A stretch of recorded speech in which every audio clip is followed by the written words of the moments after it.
see, I'll tell you what my thought is, right? Yeah. Today, digital has become mass media. Yeah. Anybody who says that it's not is still living in pipe dream, right? Because today, if you take the total circulation of let's say traditional regional newspapers like Dainik Bhaskar or Rajasthan Patrika, Yeah. it's more than Times of India, right? But Yeah. Times Group has 30 million, these will be having 100 million, right? But it's 100 million. You take today, there are 450 million people on the internet who are active users and 600 million people who have internet access. So if you take today, the number of people who are using Hindi in WhatsApp or regional languages or looking at Tamil or Telugu videos on YouTube, it's already crossed numbers. So YouTube would be probably the largest television channel if you take all of videos put together, right? Right. So the fact of the matter today is that I think it's just simple. If only 150 million people can speak English in India, that means the rest of the 1.2 billion people actually are more comfortable with the regional language. And they are consuming content. They're going to consume content if they have access to that content. And what Jio has done and what internet today, like there was a package of Jio, 199 rupees, you get 1000 GB. 199 rupees. Correct. Now imagine that, right? So if you have 1000 GB for 199 rupees, it's cheaper than any other set-top box that you can have access to, right? So now what happens is that content is already there. The internet access is already come in, just significantly more than most of the conventional mediums available. So digital has already become mass media, is bigger than any form of mass media.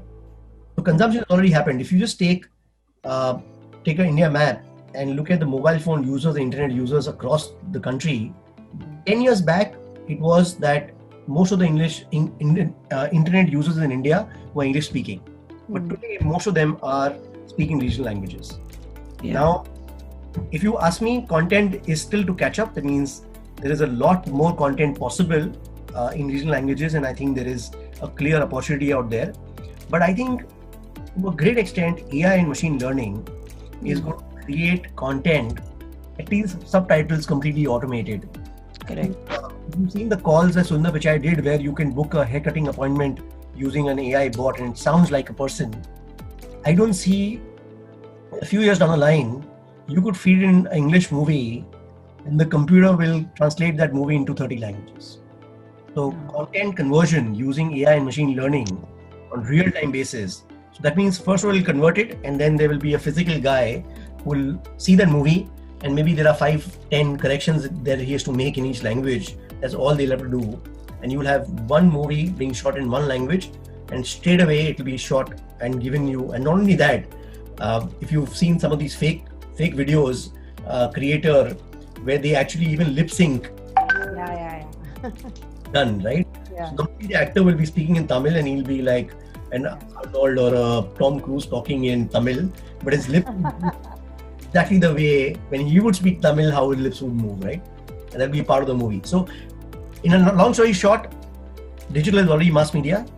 I don't think we will distinguish that digital is for English speaking users and regional language users will lose less of internet. So I think today we just talking about advertising. It'll be across the country, across every single facet of population of India.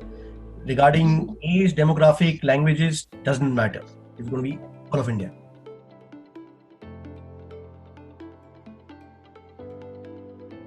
I'll share with you one very interesting story about my life. My father learned computers when he was in his 70s.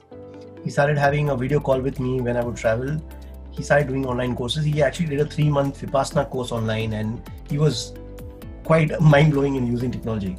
But if I compare that with my mother, my mother never learned technology. So what happened was that when I look at back, unfortunately both of them passed away 5 years ago and they're no more. But if I look at the last 10 years, my dad's life, last 10 years and last 10 years of my mom's life, my dad had a very, very fulfilling life last 10 years. Correct. He would talk to me, he would order things on his own, he was able to download music, he would listen to YouTube. And compare that to my mother, she would want me to come and meet her and I would do my best, but she would have much lesser conversation with me. And in fact, I feel that's a huge opportunity of educating elderly people. Right. In fact, I have funded a company called EmpowerG that trains. We have 200 plus videos on every single aspect of digital in 4 languages. So if you heard of Empowerg app, it's perfect recommendation for anybody who is 55, 60 plus to go through the app. There is a very dynamic woman called Aparna Thakkar who runs the company, and our purpose is to help elderly people learn technology. So that's something which is a huge opportunity, and I think this COVID-19 has proved it, that today they are stuck. If they could order medicines, they could order food, they could understand and entertain themselves using digital, they would be in a much better state than they would have been without digital, right? So I think a lot of NRIs actually have been taking our help in training their parents on digital, and I think there is a huge opportunity in that. In fact, you talk to Dr. Karkanis if we can work in some manner where this can be free to governments, etc., so that they can make not only people use this app more effectively, but also it teaches them how to avoid cyber frauds, because it's very, very easy for a lot of people to be gullible and fall into cyber frauds. Very true. Coming back to the other question you had, see, I think the way to look at digital, Dr. Sangeeta, is not to look at a platform, right? So I don't say that you should learn Facebook or TikTok or Twitter or Google, right? So I think what you do is that you have to learn that what is the company wants to achieve today. So they want to achieve, let's say, brand recognition, unaided brand recall, or they want to acquire customers, or they want to understand consumer trends, or they want to do a certain business objective of building a product.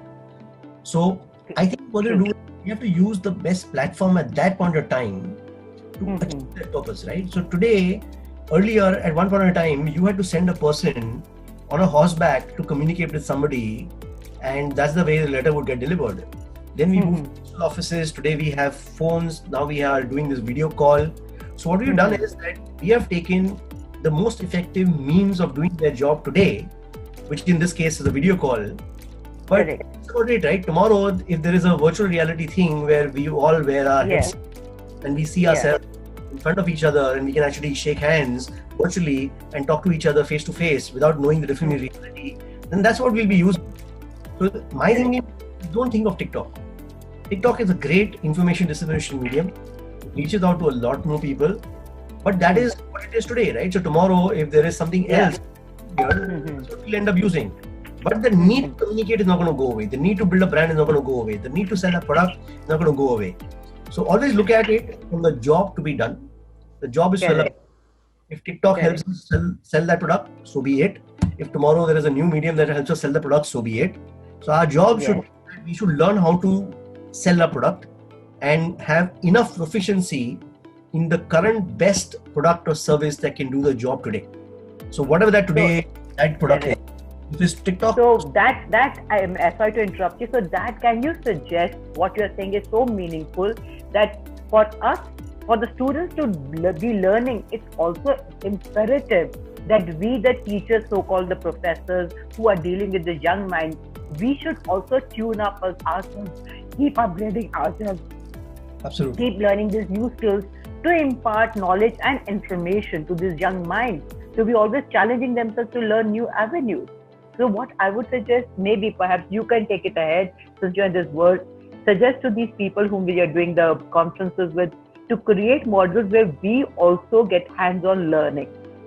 Yeah, and therefore, one of the things I would recommend is, now this is something which I think I've been talking to Sameer also, is that let's assume that, I think, let's assume all the colleges license content comes from the question. So let's say I can talk to the CEO of Facebook and CEO of Google and CEO of YouTube and CEO of TikTok in India and get a half an hour module from them, which will be what the benefit of TikToks can be in today's, right?